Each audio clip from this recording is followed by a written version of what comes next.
The terrifying case of the most evil inbred sisters of Appalachia, and the horrifying revenge they took on their parents. That's what the police files called it. Two girls trapped in a rotting cabin deep in the hollow where silence was survival and bruises were daily reminders of their father's twisted scripture. Elara and Maeve, sisters who shared more than blood. They shared a plan. Poison herbs gathered in moonlight. A rusted knife sharpened in secret. A family dinner that would be their last. But when Deputy Jennings found the bodies, the truth was darker than anyone imagined. This wasn't just murder. It was the explosion of generations of buried horror.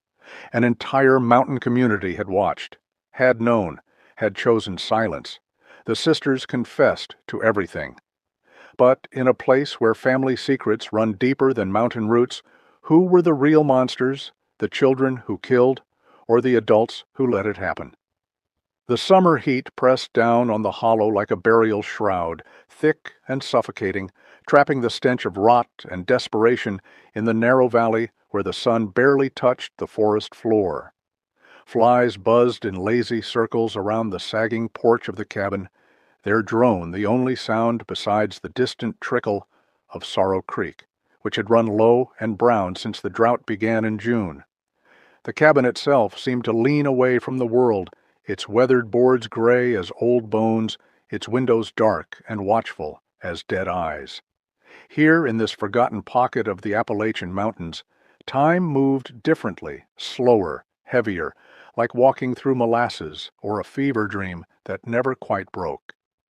Elara moved through the morning chores with the careful precision of someone who had learned that every gesture mattered. Every sound could trigger catastrophe.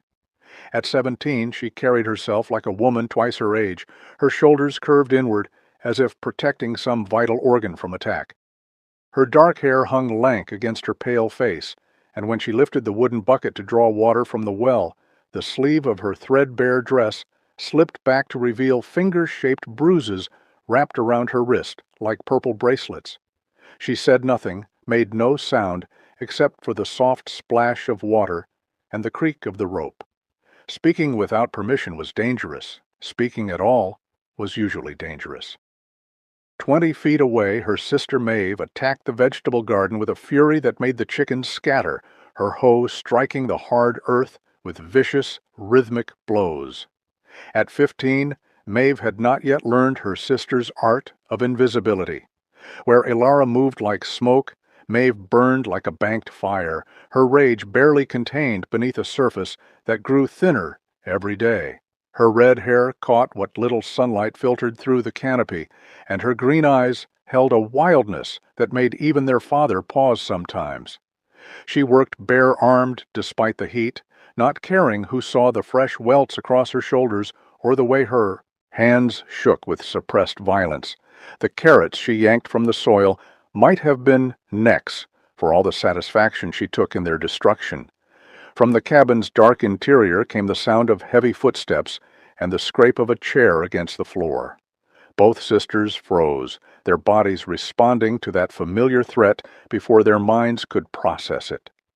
Silas emerged onto the porch like a bear from a cave, his massive frame filling the doorway, his presence changing the very air around them. He stood 6 feet and 4 inches tall, with arms thick as fence posts and hands that had broken more than soil in his 43 years.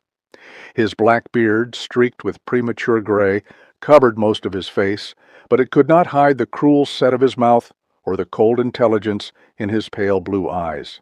He wore the same clothes he had worn for a week, stained work pants and a shirt that might once have been white, and carried the smell of sweat, tobacco, and something else, something rotten that seemed to seep from his very pores.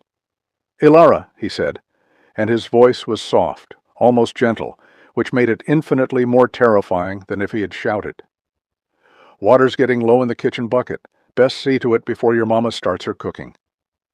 He did not look at her as he spoke, but she felt the weight of his attention like a physical thing, pressing against her ribs, making it hard to breathe. She nodded once, quickly, and hurried toward the well, her bare feet silent on the packed dirt. Maeve continued her assault on the garden, but her movements had grown jerky, unpredictable.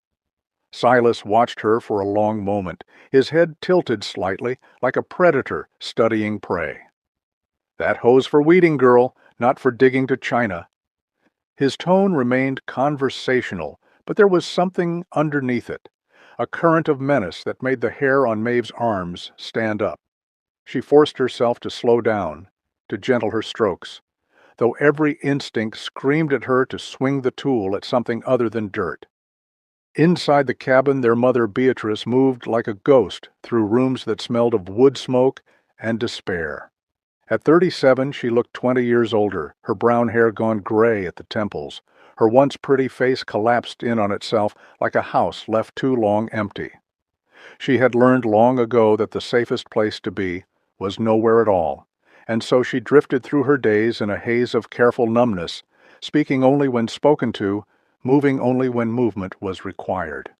When she passed by the window, her daughters could see her shadow flickering across the glass like a candle flame in a draught, there and gone, and there again, substantial as smoke. The morning stretched on in this familiar pattern of careful movements and held breath until the sound of hoofbeats broke the oppressive quiet like a stone through glass. All three members of the family froze, Ilara with the water bucket halfway to her lips, Maeve with the hoe raised. Above a patch of stubborn weeds, Silas with one boot on the porch step. Visitors were rare in the hollow, and rare things were dangerous things. The rider who emerged from the tree line was a stranger, a thin man in a black suit that had seen better days, mounted on a horse that looked as tired as he did. He had the pale, soft look of someone who spent more time indoors than out, and when he removed his hat, his balding head gleamed with sweat. A traveling preacher by the look of him, one of those circuit riders who brought God's word to the forgotten corners of the mountains. He raised one hand in greeting, his voice carrying clearly across the yard. "Good morning to you folks. Beautiful day the Lord has given us, isn't it?" Silas did not move from the porch, but something shifted in his posture, a tightening that his daughters recognized as the first sign of storm weather. "We don't get visitors much," he said, and his voice had gone flat, stripped of even the pretense of warmth. "You lost, preacher man?" The stranger smiled, apparently oblivious to the danger crackling in the air around him. "Not lost, friend, just following the Lord's call to spread His word wherever it might take root. I've been riding through these mountains for 3 days now, and I have to say, yours is the first home I've seen in quite some time. Must be peaceful, living so far from the world's troubles." "Peaceful," Silas repeated, and there was something in the way he said it that made both sisters look up. Ilara set down her water bucket with infinite care, while Maeve's knuckles went white around the hoe handle. "Peaceful is one word for it." The preacher seemed to sense something then, some shift in the atmosphere that made his smile falter. His gaze moved from Silas to the two girls, taking in their bruises, their careful stillness, the way they held themselves like wild animals ready to bolt. When he looked back at Silas, his expression had changed, grown troubled. "Well, I don't want to impose. Perhaps I could just share a verse or two, and maybe your wife might spare a cup of water for a weary traveler?" "My wife don't talk to strangers," Silas said, and now there was no mistaking the menace in his voice. "And my daughter's got chores to finish. Best you move along, preacher man. There ain't nothing for you here?" But the stranger was already dismounting, his movements slow and deliberate, as if he were giving himself time to think. "The Lord works in mysterious ways, friend. Maybe there's more here than meets the eye." His voice had grown stronger, more confident, and when he looked at Ilara, she saw something in his eyes she had never seen before, concern for her, personally, as an individual human being worthy of care. The recognition hit her like a physical blow. That night, after the preacher had finally been driven away with threats and curses, after Silas had taken out his rage on Maeve with his belt and his fists, after the cabin had fallen into its familiar, deadly quiet, the two sisters lay on their shared pallet in the loft, listening to their parents' voices rising and falling in angry whispers below. In the darkness, Ilara reached out and found her sister's hand. their fingers intertwining in a grip that spoke of desperate solidarity. Neither of them spoke, but in that silence a promise passed between them, like electricity, dark and dangerous and utterly certain. They would not survive another year in this place, but more than that, they would not die alone. In the days that followed the preacher's visit, something fundamental shifted in the hollow, like a geological fault line finally giving way after years of pressure. The change was invisible to anyone but the sisters, manifesting in glances that lasted a heartbeat too long, in the way Alara's fingers lingered on certain plants during her daily herb gathering, in how Maeve's grip on the kitchen knife grew more familiar, more purposeful. They moved through their routines with the same careful precision as always, but underneath the surface, something dark and inevitable was taking root. Ilara had always possessed an intuitive understanding of the mountain's flora, knowledge passed down through generations of women who had learned to survive on the margins of civilization. Her grandmother, dead these 8 years, had taught her which plants could ease pain, which could bring fever, and which could bring sleep so deep it resembled death. The old woman had whispered these secrets during long winter evenings, her gnarled hands guiding Alara's small fingers over dried leaves and twisted roots, teaching her the difference between healing and harm, with the same careful attention most children received for their letters. Now, as Alara knelt beside the creek bed in the early morning light, those lessons took on a new and terrible significance. The water hemlock grew in abundance near the water's edge, its delicate white flowers deceptively innocent in the dappled sunlight. Alara had been taught to avoid it, warned that even a small piece could kill a grown man within hours.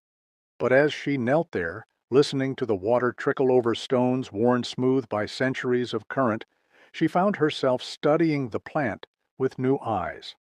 Her fingers traced the air above its serrated leaves, not quite touching, as if the very proximity might transfer its poison through her skin. She had never killed anything larger than a chicken, and even that had required Maeve's help to hold the bird still. But plants were different.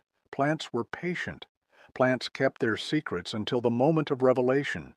She began to collect them systematically, always taking just enough to avoid notice, always from different locations, so that no single patch would appear disturbed. The water hemlock went into a small cloth pouch hidden beneath her mattress, along with foxglove flowers that could stop a heart and pokeweed berries that brought convulsions. Each addition to her hidden cache felt like a prayer in reverse, a supplication to forces darker than any god her father claimed to serve. Meanwhile, Maeve had found her own path toward the same destination. The old hog butchering knife had been rusting in the barn for years, forgotten among the other relics of their grandfather's time, when the family had been large enough to require such tools. It was a brutal thing, heavy and wide-bladed, designed for the practical work of transforming life into meat. Maeve cleaned it with the same dedication her sister applied to her botanical studies, working away years of neglect with patience that would have surprised anyone who knew only her explosive temper. She honed the edge on the grinding stone behind the woodshed, the scrape of metal against stone masked by the normal sounds of farm work. As she worked, she found herself imagining the weight of it in her hands, the resistance of flesh against sharpened steel. The fantasies disturbed her less than they should have, and that disturbance became its own kind of comfort. She had spent 15 years learning to absorb violence, to curl inward and endure. The thought of finally striking back, of being the source rather than the recipient of pain, filled her with something that might have been joy if it had not been so thoroughly tainted with desperation. The sisters rarely spoke of their preparations directly, but they developed a language of meaningful silences and carefully neutral observations. When Alara mentioned that the water hemlock was blooming early this year, Maeve understood. When Maeve commented that the old tools in the barn needed proper maintenance, Alara nodded. They moved around each other with increasing synchronicity, their shared purpose creating an intimacy more profound than words. They began to anticipate each other's needs, to communicate through gesture and expression with an efficiency that bordered on the supernatural. It was during this delicate time of preparation that Deputy Thomas Jennings made his first appearance in the Hollow. He arrived on a Thursday morning, driving a county patrol car that looked absurdly modern against the primitive backdrop of their world. Jennings was a young man, perhaps 28 or 30, with the kind of earnest face that suggested he still believed the law was fundamentally about justice rather than power.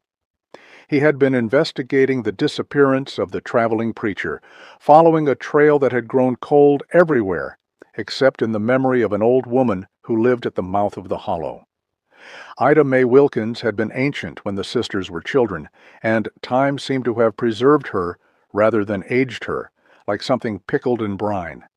She lived alone in a cabin that was older than anyone could remember, and she knew every secret the mountains held.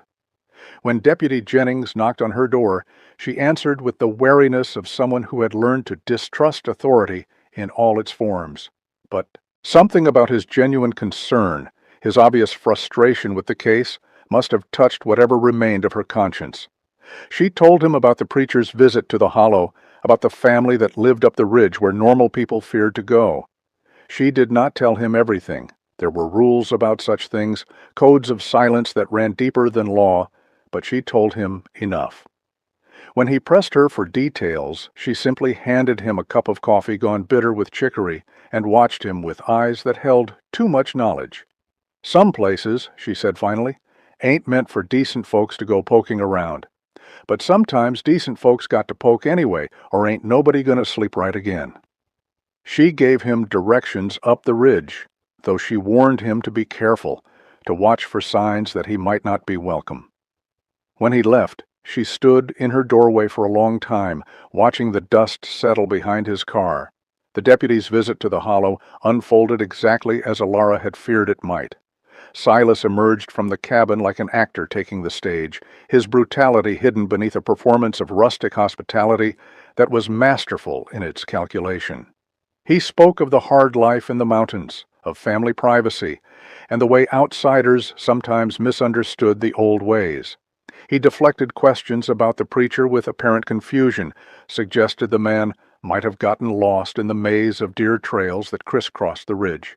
His voice never rose, his manner never became threatening, but the menace was there in the way he positioned his body, in the careful emphasis he placed on certain words.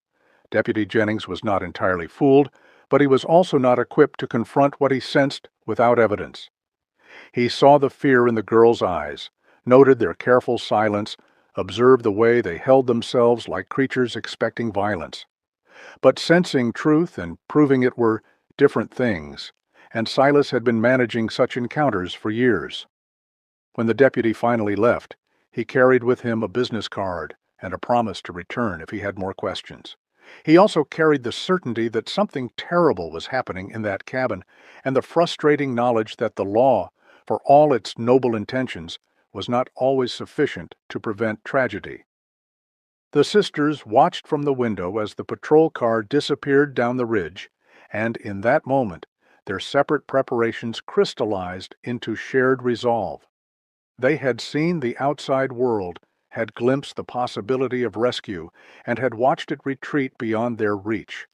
The realization that they were truly alone, that whatever salvation they might find would have to be carved out with their own hands, settled over them like a funeral shroud.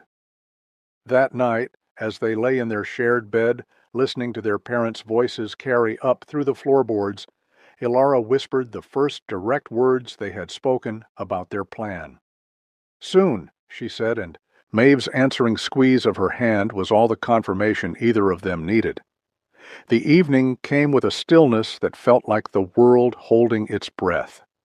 The air hung thick and motionless in the hollow, pregnant with the kind of atmospheric pressure that preceded violent storms, though no clouds marred the darkening sky above the canopy. Ilara moved through the familiar ritual of preparing their evening meal with hands that appeared steady but trembled with an almost imperceptible vibration, like tuning forks struck too softly to hear but felt in the bones. She had been preparing for this moment for 3 weeks, ever since the night she whispered soon to her sister in their shared darkness. And now that the time had arrived, she found herself moving with the mechanical precision of someone walking through a dream where every gesture had been rehearsed 1,000 times. The cornbread came together under her fingers with the same ingredients they used every night. Coarse meal ground from corn that had been stored too long, milk gone slightly sour, eggs from chickens too old to lay reliably.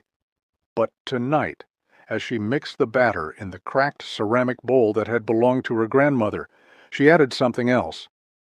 The water hemlock had been dried carefully over the course of days, ground to powder between two stones until it was fine as flour, indistinguishable from the meal except for a faint greenish tint that disappeared when mixed with the other ingredients. She folded it in with the same gentle stirring motion she had learned as a child, when cooking was still innocent and death was something that happened to other people. The bean soup required more delicate work. She ladled it into 4 wooden bowls, the same bowls they had eaten from every night for as long as she could remember, their surfaces worn smooth by decades of use and countless scrubbings. To 2 of the bowls, the ones that would sit before Silas and Beatrice, she added a sprinkle of foxglove flowers that had been pulverized with the same methodical care as the hemlock. The digitalis would work more slowly than the hemlock, she knew, but more certainly, creeping through their systems like a patient predator until their hearts simply forgot how to beat. She stirred each bowl carefully, watching the purple-tinged powder disappear into the brown liquid like secrets dissolving into silence. Maeve appeared in the kitchen doorway as if summoned by some invisible signal, the butchering knife hidden beneath her apron pressed against her leg where the fabric concealed its deadly presence. She had wrapped the handle in strips of cloth torn from an old shirt, both to muffle any sound it might make and to ensure her grip would not slip when the time came. Her face held an expression of such concentrated fury that it was almost peaceful, like the eye of a hurricane where all the violence was held in perfect, terrible suspension. She met her sister's eyes for one brief moment, and in that exchange passed an understanding more profound than any words could convey. The family gathered around the rough wooden table as they had every night for 17 years, 4 people bound together by blood and circumstance and a shared history of carefully managed brutality. Silas dominated one end of the table, his massive frame making the furniture seem childish and inadequate. He had worked hard that day, clearing fallen trees from the path to the main road, and his appetite was correspondingly large. He attacked his food with the same thoughtless violence he brought to everything else, tearing chunks from the cornbread and washing them down with great gulps of the poisoned soup. Beatrice ate with the mechanical precision of someone who had long ago forgotten that food could be anything more than fuel, her movements as ghostly and insubstantial as everything else about her. She made no conversation, asked no questions, existed in the space between her husband and daughters like a shadow cast by nothing at all. The poison entered her system as quietly as everything else in her life, unremarked and unremarkable. The sisters ate from their own bowls with careful, measured bites, their food untainted, but their stomachs churning with an anticipation that made swallowing difficult. They waited, counting heartbeats and breaths, and the soft scraping sounds of spoons against wood, until the first signs began to manifest in their parents' behavior. It started with Silas, as Ilara had known it would. His massive constitution meant the poison would take longer to work, but when it finally took hold, the progression would be dramatic and irreversible. He paused mid-bite, his spoon halfway to his mouth, his expression shifting from hungry satisfaction to puzzled concern. His hand trembled slightly, and the soup spilled back into the bowl in thick droplets that seemed unnaturally loud in the cabin's close quarters. "Something ain't right," he said, his voice already beginning to slur around the edges. He looked at his wife, then at his daughters, his pale blue eyes moving with the sluggish confusion of someone trying to solve a puzzle whose pieces kept changing shape. The realization, when it came, dawned across his features like sunrise over a battlefield, slow, inexorable, and terrible to witness. Beatrice had begun to convulse, her slight frame jerking against the chair with increasing violence as the foxglove fought with her already damaged heart. She made no sound, even in extremis, maintaining the silence that had been her only protection and her greatest weakness. Her eyes rolled back until only the whites showed, and foam flecked her lips like sea spray. Silas lurched to his feet with a roar that seemed to shake the cabin's foundation, his chair crashing backward onto the floor. Despite the poison coursing through his system, he was still enormously strong, still capable of the violence that had defined their lives for so long. But now, that violence had a new target, and as he stumbled toward Alara with murder in his eyes, Maeve rose from her chair like an avenging angel. The knife appeared in her hands as if materialized from thin air, and the sound it made as it plunged into her father's back was nothing like she had imagined. In her fantasies, it had been clean, surgical, final. In reality, it was wet and resistant, requiring far more force than she had anticipated. Silas spun toward her with a bellow of pain and rage, his massive hand catching her across the face and sending her crashing into the wall. But the poison had done its work, and his movements were already growing uncoordinated, his strength ebbing like water from a cracked vessel.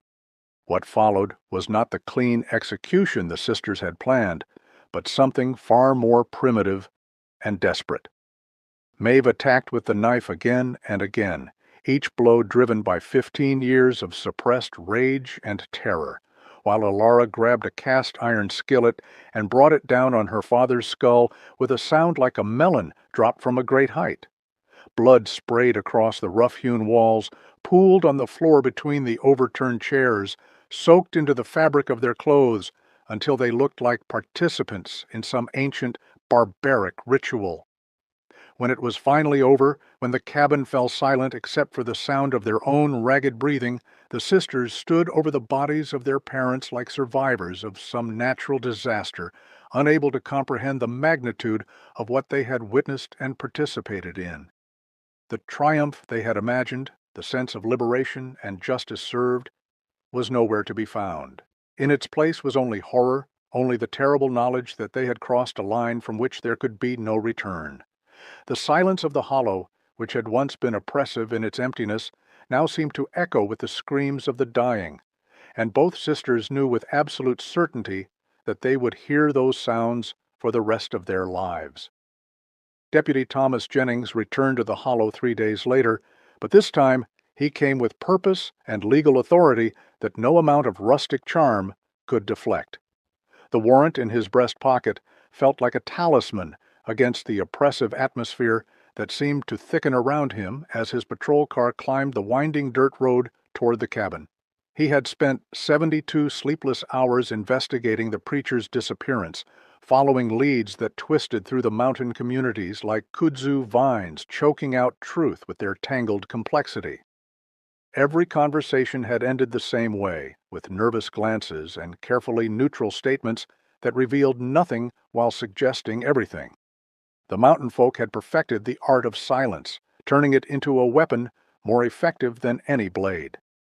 The smell hit him first, drifting down from the cabin on the morning breeze like a physical presence that made his stomach clench and his hand move instinctively toward his service weapon. It was the sweet, cloying stench of death left too long in summer heat, a smell that transformed the familiar sense of wood smoke and mountain air into something obscene. As he climbed the porch steps, noting the flies that swarmed thick as storm clouds around the doorframe, he found himself breathing through his mouth in short, careful gasps that seemed inadequate to keep the corruption from entering his lungs. The front door stood slightly ajar, hanging on hinges that creaked with each gust of wind, and through the gap he could see darkness that seemed to pulse with malevolent life. He called out the standard warnings, announced himself as law enforcement with business to conduct, but his voice seemed to disappear into the cabin's interior like stones dropped into deep water. When no answer came, he pushed the door open with the tip of his nightstick, unwilling to contaminate the scene with his fingerprints before he understood what he was walking into. The tableau that greeted him would haunt his dreams for the remainder of his life. Silas and Beatrice sat slumped in their chairs around the dinner table, their bodies arranged with the grotesque formality of a twisted family portrait. The man's massive frame had collapsed forward onto the rough wooden surface, his face resting in a congealed pool of blood and soup that had turned black in the intervening days. Multiple stab wounds had opened his back like gaping mouths, and his skull showed the distinctive pattern of blunt force trauma that spoke of desperate, frenzied violence. The woman had died more quietly, her slight body curled in on itself as if she had simply folded inward like a flower, closing against winter's approach, though the foam around her lips and the terrible stillness of her chest suggested poison rather than natural causes. In the far corner of the room, huddled together like children seeking comfort from a thunderstorm, sat Elara and Maeve. They had not moved from that spot in 3 days, had not eaten or drunk or spoken or acknowledged the decomposing bodies of their parents just feet away. They existed in a state of complete dissociation, their eyes vacant as broken windows, their clothes stiff with dried blood that had painted them into living monuments to their own actions. When Deputy Jennings spoke their names, they turned toward him with the slow, mechanical movement of clockwork dolls, but their expressions remained empty, as if whatever essential spark that made them human had been extinguished along with their parents' lives. The initial interrogation was a nightmare of fragmented sentences and contradictory details that seemed to shift and change with each retelling. Elara spoke in whispers so soft they were barely audible, her words coming in disconnected fragments that painted a picture of mysterious strangers and sudden violence that made no logical sense. Maeve remained completely silent for the first 2 hours, then began speaking in a torrent of disjointed observations about the weather, about chickens that needed feeding, about chores that would never again be completed. Neither sister seemed capable of maintaining a coherent narrative for more than a few moments before their minds veered away from the truth like horses shying from a snake. As word of the murders spread through the mountain communities, Deputy Jennings found himself confronting a wall of silence more impenetrable than anything he had encountered in his law enforcement career.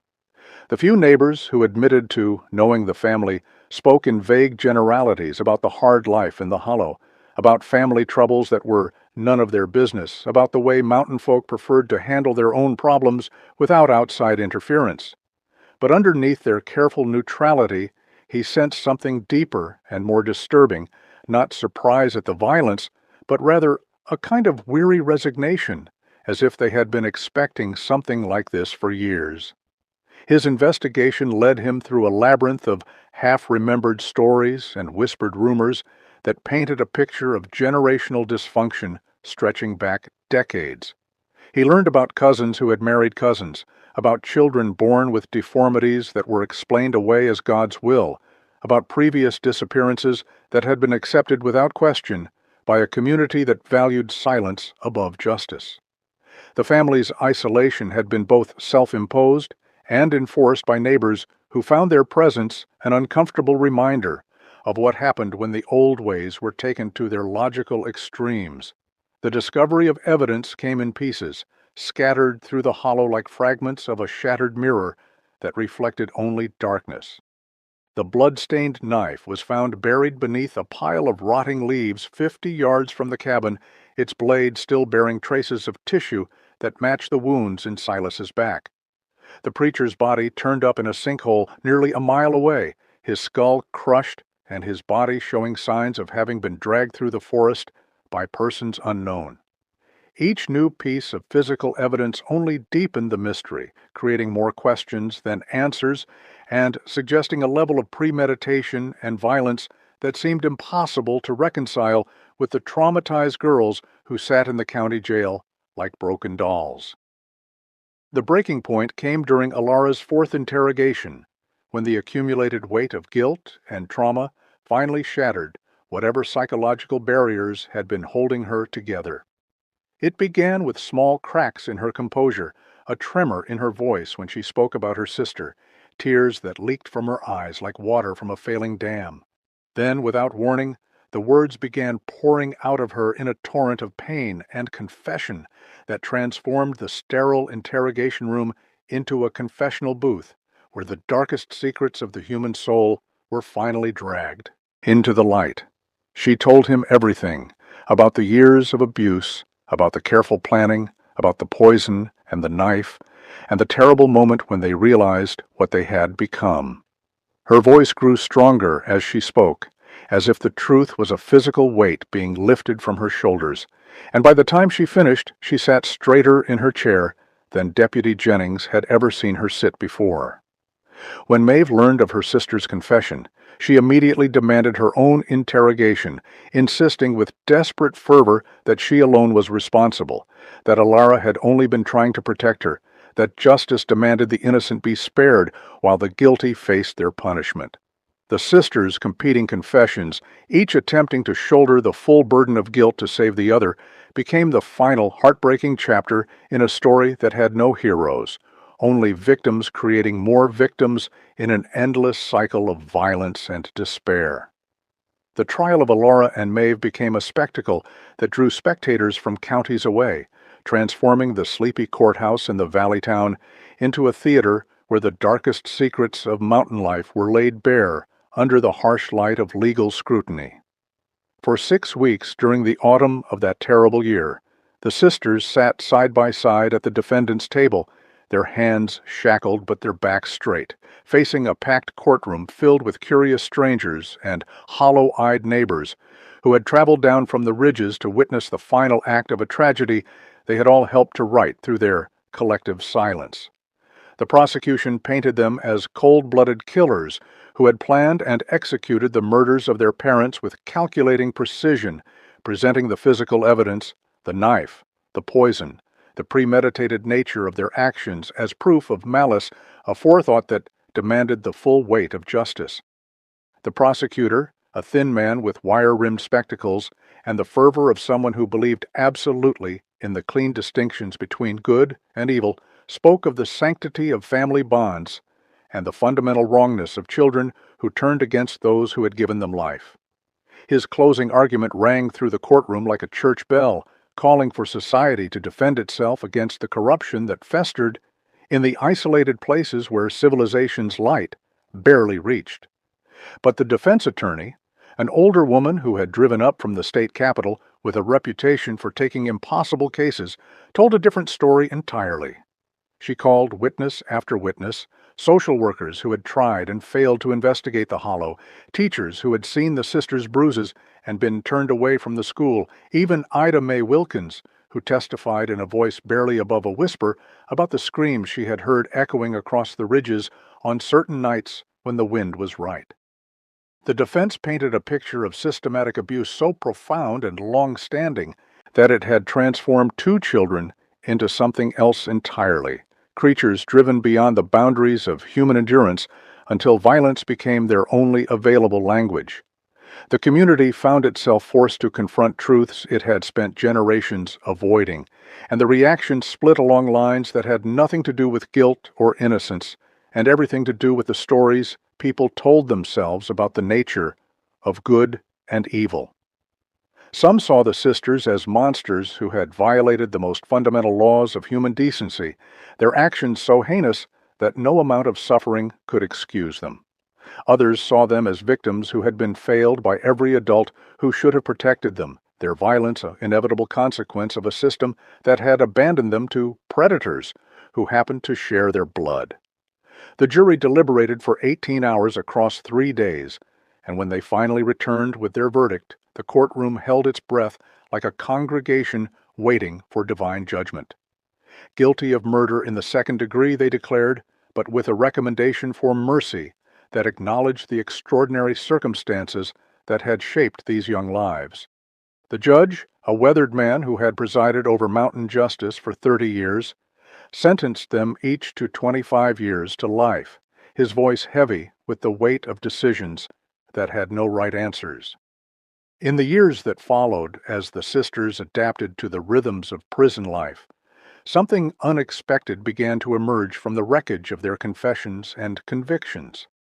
Separated for the first time in their lives, housed in different wings of the state women's correctional facility, they were forced to confront their trauma as individuals rather than as a unit. Alara threw herself into the prison library with the same methodical precision she had once applied to gathering poisonous herbs, reading voraciously, and working toward a high school equivalency that had been denied to her in the hollow. She discovered an aptitude for writing, filling notebook after notebook with careful, precise accounts of mountain life that captured both its beauty and its darkness with equal honesty.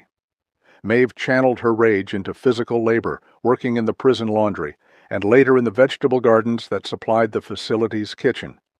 Her explosive temper, once so dangerous and unpredictable, gradually transformed into a fierce protectiveness toward younger inmates who reminded her of herself, lost girls from broken homes who had found themselves on the wrong side of laws they barely understood.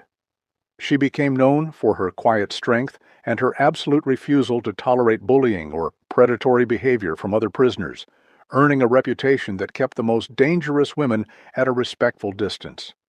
They were allowed to see each other once a month during designated visiting hours, sitting across from each other at a scarred metal table under the watchful eyes of guards who had learned to respect the quiet dignity these mountain girls carried like armor. They spoke of books Alara had read, of letters they received from advocacy groups, and criminology students who had become interested in their case. They did not speak of their parents or of the night that had changed everything, but the shared understanding passed between them like electricity, connecting them across whatever distance the system imposed. Deputy Jennings, now Sheriff Jennings, after a promotion he was not entirely sure he deserved, visited them regularly during those first years, drawn by a sense of responsibility he could never quite articulate. He brought news from the outside world, updates on legal appeals that never quite materialized, small gifts that prison regulations permitted. More than that, he brought the complicated comfort of someone who understood that justice was not the clean mathematical equation he had once believed it to be.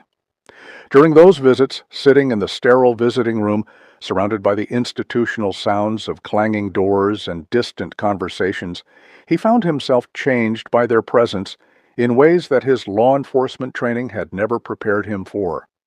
The case had made him something of a local celebrity, the lawman who had solved the Hollow murders and brought the killers to justice. But the fame felt hollow when he lay awake at night, thinking about the system that had failed those girls so completely, about the community that had chosen willful blindness over intervention, about his own role in a chain of events that had no winners and too many victims. He began to speak at law enforcement conferences about the warning signs of family abuse, about the responsibility of officers to look deeper than surface explanations, but the words always felt insufficient against the magnitude of what he had witnessed. Years passed. The sisters grew into women behind bars, their faces gaining lines and their hair showing gray, but their spirits remained unbroken in ways that surprised even the prison psychologists who studied their case. They had found something in their captivity that had been denied to them in freedom, the space to become themselves rather than reflections of other people's violence. When Alara was finally released after serving 18 years, and Maeve 2 years later, they emerged into a world that had changed beyond recognition, but they emerged together, carrying with them a hard-won understanding that justice was not about punishment alone, but about the courage to face truth in all its terrible complexity and the determination to survive whatever consequences that truth demanded.